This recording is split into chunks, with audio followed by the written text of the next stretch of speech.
अगर पेट की कोई भी बीमारी हो तो अपने घर में मसूर की दाल का इस्तेमाल ज़्यादा से ज़्यादा करें। खाना खाते वक्त भूख बाकी हो तो खाने से हाथ खींच लेना तमाम बीमारियों का इलाज है। सोने से पहले 3 गर्म पानी पीने से डिप्रेशन कम होता है और ये बेचैनी ख़त्म करता है।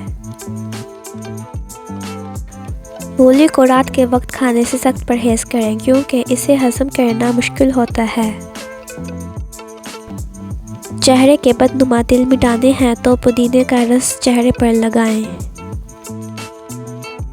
हफ्ते में 2 दफ़ा बादाम का पाउडर और अर्के गुलाब का मास्क 25 मिनट के लिए स्किन पर लगाने से आपकी स्किन टाइट और झुर्रियों से पाक रहेगी।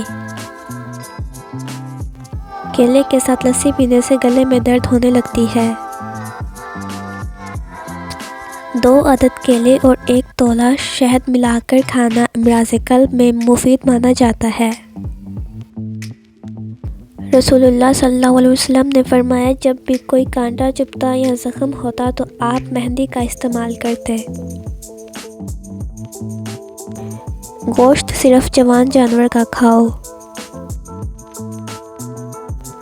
चाय और दही एक साथ नहीं खाना चाहिए। जब ये दोनों पेट में एक साथ मिलते हैं तो निज़ाम हाज़मा को सुस्त कर देते हैं। कान में अगर अचानक दर्द हो जाए तो पाँव की छोटी उंगली की मसाज करने से काफ़ी हद तक आराम मिलता है। पानी में नमक मिलाकर फल धोने से दीमक, चूंटी और बाकी कीड़े नहीं आते। जब दोपहर का खाना खाओ तो थोड़ी देर सो जाओ।